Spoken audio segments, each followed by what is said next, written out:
Olá pessoal, tudo bem? Nesta videoaula vamos iniciar uma importante etapa do curso de Física B, neste regime de estudo remoto emergencial.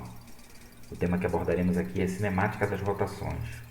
Meu nome é Thiago Caramei, sou professor da disciplina e para qualquer dúvida que vocês tiverem sobre o que for falado nesta aula, peço que utilizem de preferência o fórum de dúvidas do campus virtual ou me escrevam através do endereço eletrônico destacado em vermelho.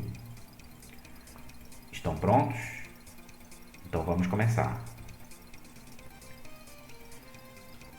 O movimento rotacional é um fenômeno bastante presente na nossa vida de diversas formas.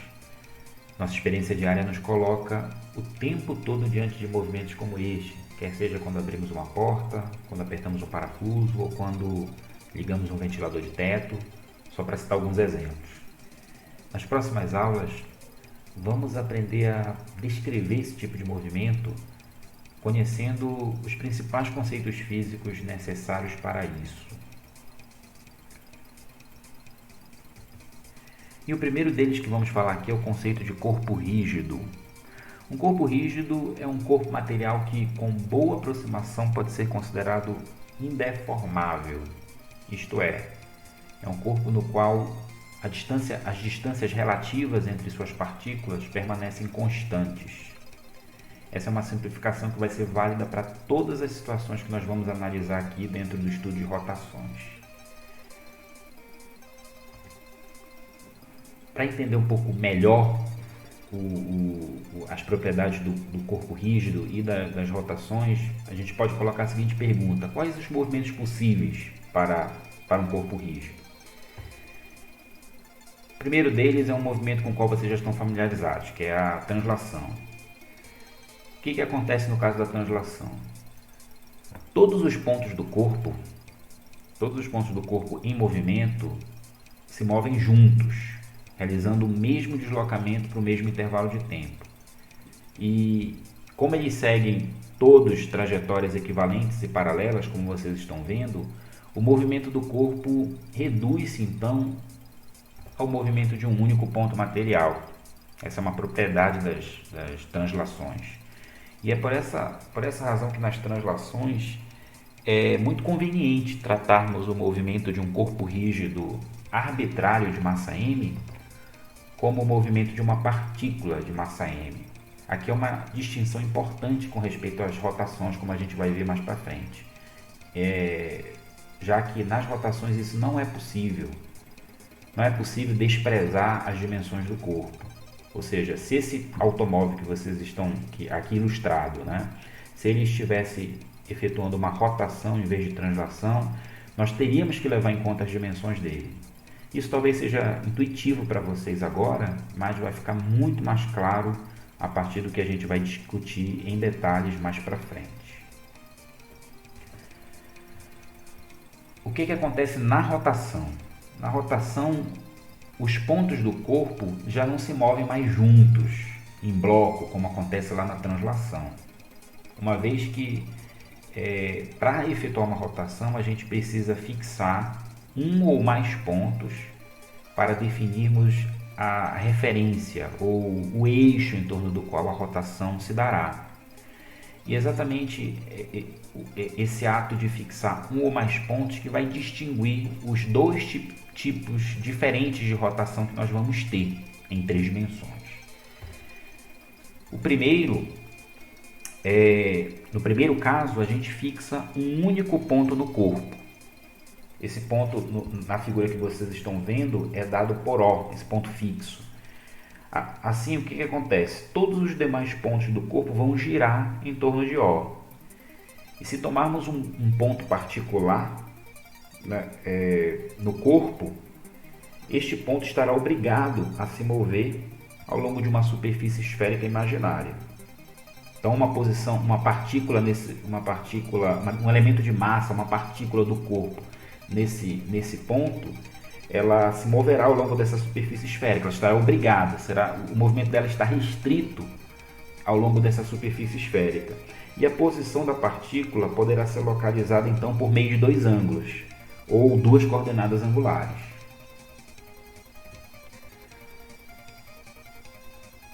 Já no segundo caso, que é o que a gente vai estar mais interessado, que todo o nosso estudo de rotação vai se concentrar neste caso, nós fixamos 2 pontos, que nós vamos chamar aqui de A e B. Pela definição de corpo rígido, pela própria definição de corpo rígido, ao fixarmos A e B, todos os pontos pertencentes ao segmento de reta que une esses 2 pontos ficarão automaticamente fixos. E a reta imaginária que atravessa A e B chama-se eixo de rotação, o famoso eixo de rotação. E neste caso, qualquer ponto do corpo realizará um movimento circular em torno do eixo e a sua posição será determinada por meio de uma única coordenada angular.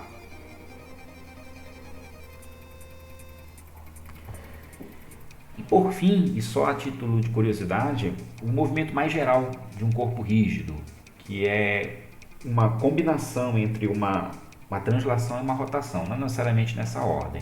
No corpo que vocês estão vendo, ele se move da esquerda para a direita, realizando primeiro uma translação e em seguida uma rotação.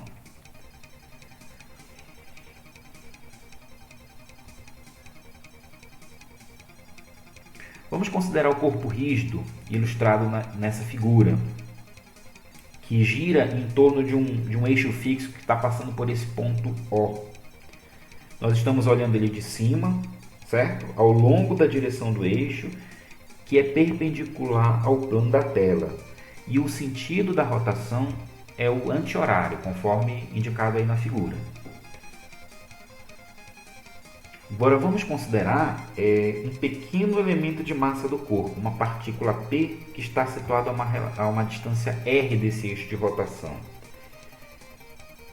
O que acontece? Da definição de corpo rígido, decorre que a distância r se manterá invariável ao longo do movimento, fazendo com que numa volta completa, a trajetória seguida por essa partícula seja dada por este círculo tracejado. E além disso, isso implica também que todas as partículas do corpo seguirão um movimento circular. Exemplo das partículas Q e R desta figura.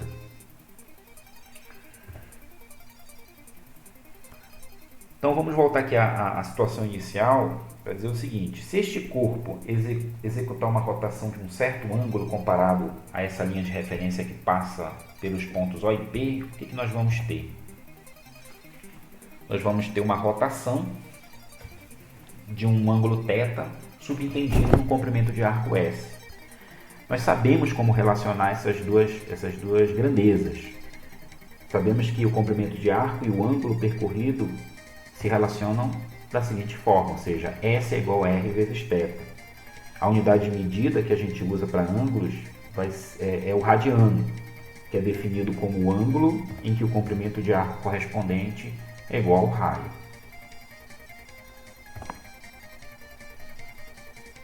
Nós podemos descrever a rotação em torno de um eixo fixo em termos das já conhecidas quantidades físicas do movimento circular, ou seja, as versões angulares do deslocamento, da velocidade e da aceleração.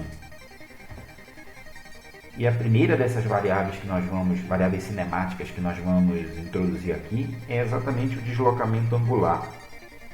Considere uma partícula que parte de uma posição angular θi no instante ti e que após uma rotação se encontrará numa posição angular final θf no instante tf.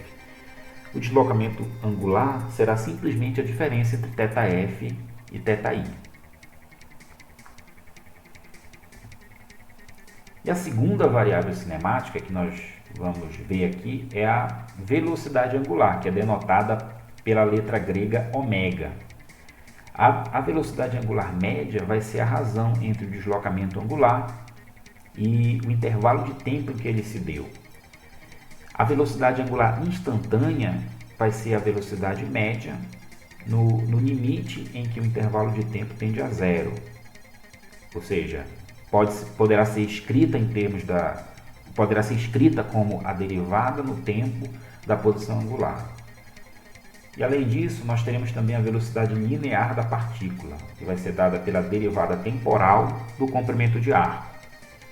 e a expressão final que nós vamos ter para essa velocidade linear vai ser dada por essa relação que está escrita aqui no canto inferior direito. V é igual a R vezes ômega. De forma análoga, nós podemos obter aqui também a aceleração angular média, a aceleração angular instantânea e também a aceleração tangencial e a aceleração centrípeta da partícula.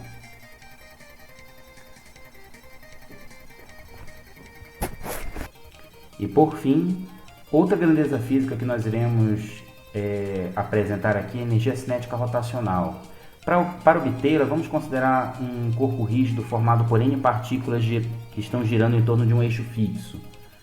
Sabemos que a energia cinética de cada uma dessas partículas, ou a energia cinética da iésima partícula, é dada por essa equação que vocês estão vendo, ou seja, é meio vezes a massa da partícula vezes a velocidade dela ao quadrado. Se somarmos todas essas contribuições individuais, nós vamos ter a energia cinética total do corpo. E como esse corpo está executando um movimento de rotação, nós podemos escrever a sua energia cinética total em termos de sua velocidade angular, através dessa relação V igual a R vezes ômega. Daí porque a gente chega nessa equação que vocês estão vendo aqui embaixo, que é meio vezes I vezes ômega ao quadrado. E isso é a energia cinética rotacional. Essa quantidade física I maiúscula é definida como momento de inércia. E o significado dessa grandeza a gente vai discutir com maior detalhe na próxima aula. Ok? E vamos ver também como que esse significado se estende para situações mais gerais. Note que nós podemos estabelecer um dicionário entre as variáveis físicas angulares que a gente viu aqui e aquelas que a gente já conhece do movimento de translação. À medida que a gente avançar nas nossas aulas, outras correspondências possíveis passarão a integrar esta tabela. Ok? Ficamos por aqui, espero que tenham entendido bem. Bons estudos e até a próxima.